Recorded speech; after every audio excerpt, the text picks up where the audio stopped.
আসসালামু আলাইকুম। বোকারা নিজেরা কোরআন বোঝে না, কিন্তু অন্যদের কোরআন বুঝিয়ে বেড়ায়। যেমন এই লোকটি আসিফ মহিউদ্দিন, আর তার সাথে তার এক বান্ধবী জুটেছে, সম্ভবত নাহিদ নাম। এখানে দেখুন, আল্লাহ যদি সব কথা সত্যি বলে, তাহলে কোরআনে এত ভুল ও মিথ্যে কথা বলা আছে কেন?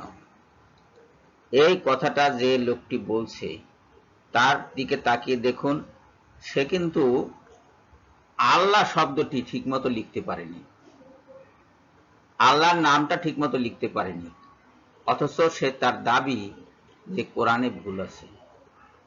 এরকম একটা অজ্ঞ মূর্খ অশিক্ষিত লোক, এর পক্ষে কি কোরআন বোঝা সম্ভব? সম্ভব না। কোরআনে কোনো ভুল নাই, কোনো মিথ্যে কথা নাই।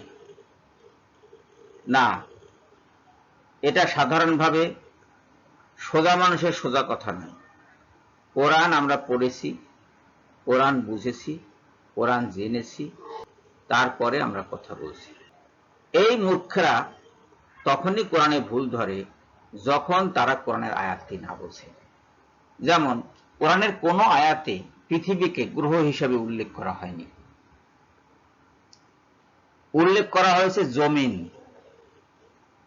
পৃথিবী নামক গ্রহটিকে কখনো উল্লেখ করা হয়নি কোরআনে। কাজেই কোনটা গোল কি চ্যাপ্টা, এর কোনো ধারণাই কোরআনে দেওয়া হয়নি। কোরআনে বলা হয়েছে জমিন। জমিনকে তোমাদের জন্য বিছানার মতো করা হয়েছে, একটি আয়াতে বলা হয়েছে। এখন বিছানা যেহেতু চ্যাপ্টা, তারা ধরে নিচ্ছে যে কোরআন বলছে পৃথিবী চ্যাপ্টা, পৃথিবী গোলাকার নয়। আরে বাবা, বিছানার মতো করা হয়েছে, বিছানার মতো না করা হলে তোরা জমিনে ঘুমাস কি করে? কোটি কোটি কোটি কোটি মানুষ বিছানা করে, বিছানার মতো ব্যবহার করে জমিনকে, জমিনে ঘুমাচ্ছে। বলা হয়েছে জমিনকে প্রশস্ত করা হয়েছে, তারা ধরে নিচ্ছে পৃথিবীর জমিন, পৃথিবী চ্যাপ্টা। প্রশস্তই তো করা হয়েছে, প্রশস্ত না করলে গাড়ি চলে কিভাবে জমিনে? প্রশস্ত না হলে লঞ্চ স্টিমার চলে কিভাবে পৃথিবীর বুকে? কিভাবে সম্ভব এটা?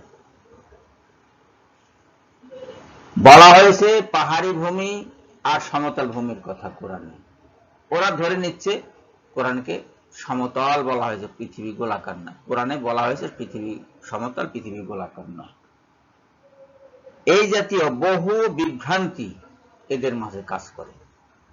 তার মানে বোঝেনি, কোরআন না বুঝে এই উল্টাপাল্টা কথাগুলো বলছে।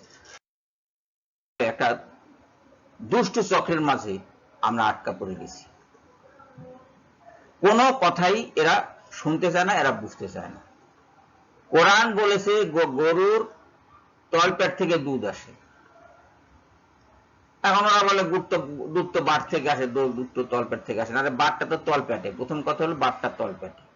দ্বিতীয় কথা হলো এটা বিরেচন কেন্দ্র, পরিপাক তন্ত্রের ধাপটা হলো তলপেটে, এবং সেখানে যে খাদ্য পরিপাক হয়েছে তার থেকে দুধ বেরিয়ে আসে। তো তলপেটিতে দুধ হয়। সোজা কথাটা মাথায় ঢুকলো না? এরকম হাজার হাজার কথা নিয়ে তারা উল্টা পাল্টা বক্তব্য দিচ্ছে, হাজার হাজার আয়াত নিয়ে তারা উল্টা পাল্টা বক্তব্য দিচ্ছে। কোনো আয়াতই তারা বোঝে না, বুঝে এই কথাগুলো বলছে। জমিনের উপরে সূর্য উদিত হয় এবং সূর্য অস্ত যায়, আর কারণে সূর্য উদয় এবং অস্তের কথা বলা হয়েছে। এতে ভুল কোথায়? ভুল তো নয়, ভুল তো নেই। জমিনের উপরে সূর্য তো উদয় হচ্ছে, সূর্য তো অস্ত যাচ্ছে, যা দেখা যাচ্ছে তাই বলা হচ্ছে। অসুবিধাটা কি? এর মধ্যে ভুল কোথায়? অবৈজ্ঞানিক বিষয় কোথায়? কোনো অবৈজ্ঞানিক বিষয় তো নয়। Sun rises in the east, everybody knows it, everybody says it. Where is the problem with the Quran? Bloody fools. এই বোকাদের নিয়েই নাস্তিকের দল লাফালাফি দাফাদাফি করছে। কি বলবেন? মন চায় যে ধরে কোরআন গিলিয়ে দিই। হারামজাদার দল।